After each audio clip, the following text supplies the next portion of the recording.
Welcome to my channel. This is Conscious Creation, and today's reading will be for the star sign Aries, and that's Sun, Moon and Rising for the month of September. So before I get into the reading, what I'll do is I'll give you a quick background as to what's happening planetary. So we've got significant energies that are playing out. Saturn is going direct and in Capricorn, and what that's doing is it's triggering and activating us in various different ways. Saturn was retrograde since 2019 and now it's finally moving. But what's interesting is it's doing the movement that Pluto did in 2014. And what it will do is it will mimic or mirror things that happened in 2014 will start coming up now, and that's to test us to see whether we've learnt those lessons and overcome those old patterns and cycles. We've got a Pisces full moon for the 13th and 14th of September, and what that's doing is it's also triggering us in terms of making us more sensitive to situations around us. But what it can do is it can make you more intuitive, and for those who are empathic will be picking up a lot. Or you can go into feeling quite insecure and quite worried and anxious. So it's a time to also be aware that these energies are playing out. September 14th and 15th, the personal planets are starting to go direct. So Mercury, Venus and Mars is going direct in Virgo, and that's all to do with setting up routines. But Mercury and Venus then shift into Libra for the second part, and that's all to do with socializing, networking. It's a very different energy, which is quite refreshing. 23rd of September is the equinox, and that's when we have equal daylight and moonlight, calling for that inner balance. We've got a Libra new moon, 28th of September. Again, that's calling for balance. So that may be to kind of balance all the energies that we've been experiencing this month with Saturn moving direct. So Aries, what comes to mind is determined and confident, but you can be slightly impulsive and at times aggressive. So those are just two different energies that can play out. But yeah, let's get into your September reading and see what's in store for you for the month of September.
Let's get into your reading.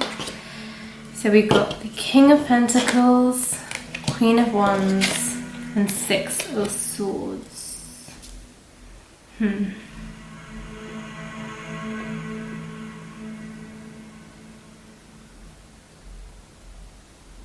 Okay, so I'm getting various different things. So I feel a lot of you are going through various different stories right now, or themes in your life. So you've got the King of Pentacles, which is an energy that is very strong, very good with the material world, very in charge. But that's also met with the Queen of Wands, and the Queen of Wands is, for me, the Wands is always to do with the thoughts and the mind. I'm getting a masculine and feminine energy coming out for some of you. It could be that you are facing these energies. You either are a female that's up against a masculine energy that's very strong, or it could be that you're a masculine that's up with an energy that's very strong from a female.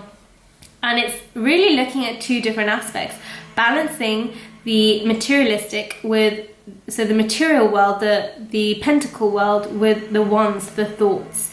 And with that comes various different energies. One is very direct and one is very up in the thoughts, airy, but also able to connect, and a little bit more. I'm getting for the wands, if you resonate with the feminine energy, it's being able to be very intuitive, creative.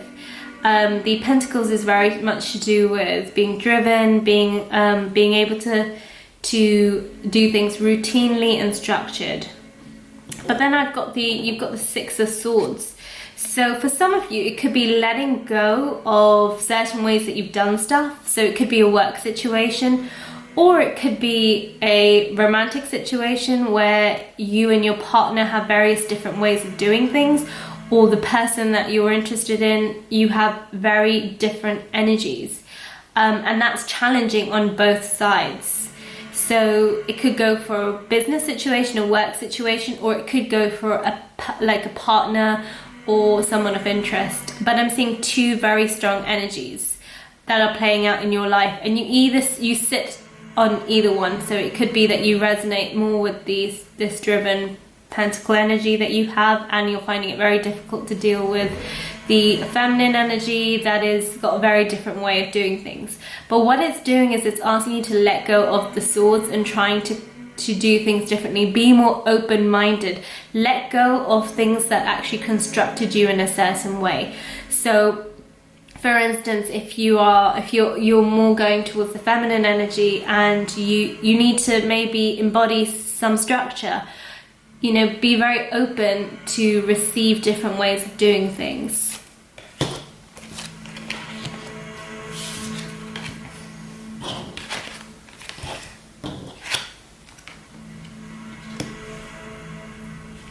So we've got the Hierophant, we've got the Ace of Swords in reverse, and we've got the Eight of Swords.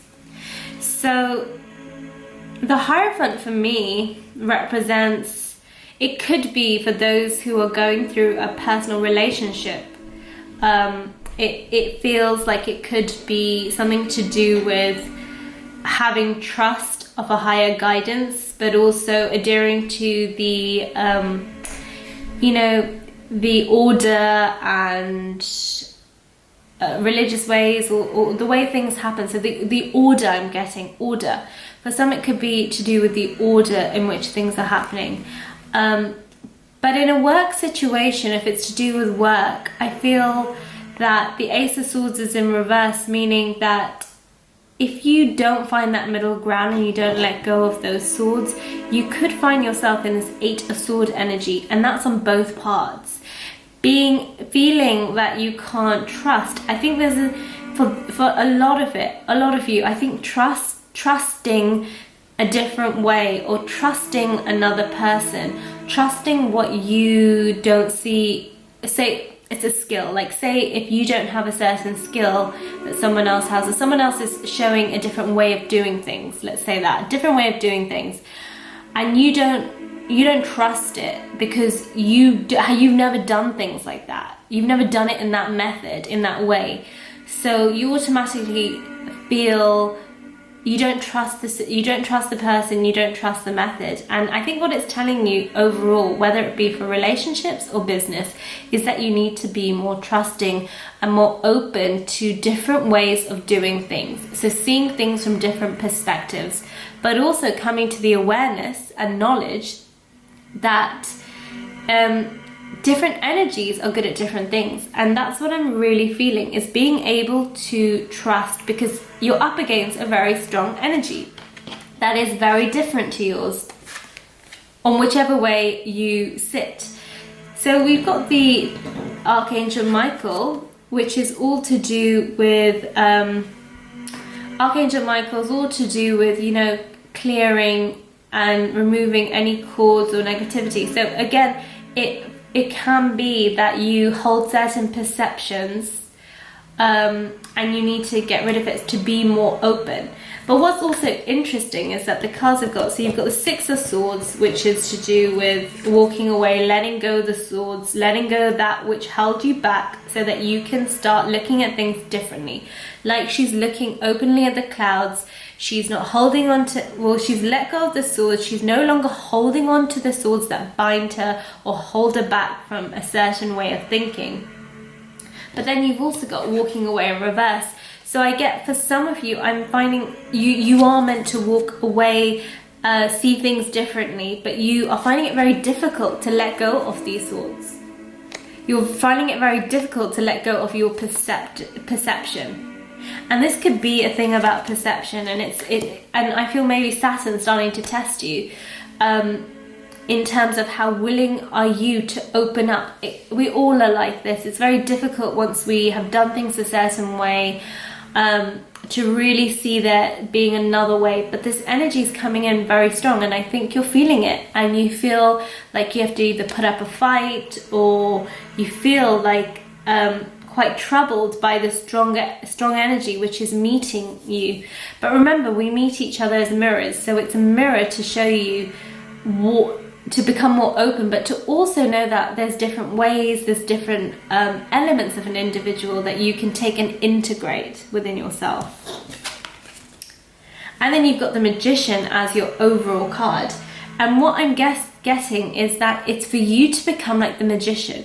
A magician's very able to move through the illusion. He creates the illusion, but it's able to, you know, do things in such a way. You're using different tools. You're able to synergetically do things, and you can only do that if you allow the balance of two various different energies.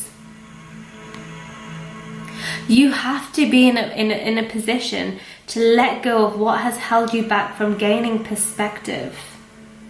Because the moment we can accept that we don't have the full, we can't see everything, we don't know all sides or all different perspectives, we don't embody all energies. When you're able to see a different energy and to integrate it within yourself, you only grow.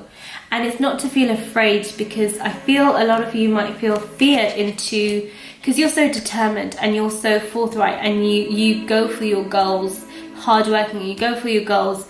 It's very difficult to be met with an energy that's going to challenge you. And it's to be, I feel, open and to let go of those swords that you feel doesn't allow you to have an open mind to receive. And in business, or whether it be in relationships, we have to go in quite open. And it's hard because we have so many definitions over the years, or different experiences that have really set those definitions in motion. But it's a time really to take it as an opportunity to say, wait, if you're actually dealing with somebody who you feel is quite strong in personality and is challenging you, or has different ways of doing things, it's for you to use it as an opportunity to say, what can I learn? How can I broaden my perspective so that I have more tools in future situations? Because everything is a learning. And the moment we assign this emotion and this pain and this fear, we set ourselves back from really experiencing and taking that wisdom and integrating more elements and aspects that can actually benefit us in the future. So my message for you this month is, if you're going through this, let go of the swords, be open, be calm. You have a beautiful, strong energy, but it's okay to integrate other aspects of different people in the self to actually have a better footing and have more wisdom, carry more wisdom in how things can be done, because we all can learn from each other.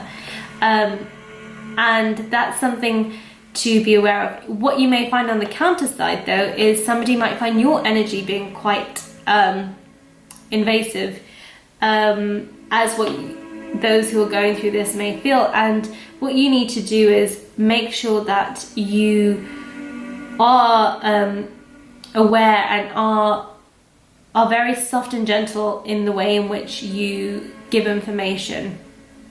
And that's also important. So be more like the magician, be more soft in the approach. But I feel majority of you are going through, coming up against quite a strong energy, and you're struggling in how to deal with it. And it's not, you don't need to worry. Let go of the swords, be open and allow that experience to come in, because it's not harming you in any way. It's just challenging your, and maybe bringing out shadow aspects of yourself that is feeling quite of a challenge. And it's and we don't like those shadow aspects. None of us do, where we're made to feel less than, or anything that within yourself that you feel not good enough, less than, insecure. It's to really go in and say, no, actually I am fully whole, but I'm open to learn, I'm open to receive. And when we have that point of wholeness, we don't worry about the energies that are coming in. We actually can be like the magician and move through it quite smoothly and fluidly. So those are my messages for you, Aries, for the month of September. I hope this reading resonated with all of you. Please do like, comment and subscribe. I'd like to know how you're dealing with these energies, and you know what your experiences were if you want to share. But have a beautiful month of September, and I look forward to speaking to you next month. Take care.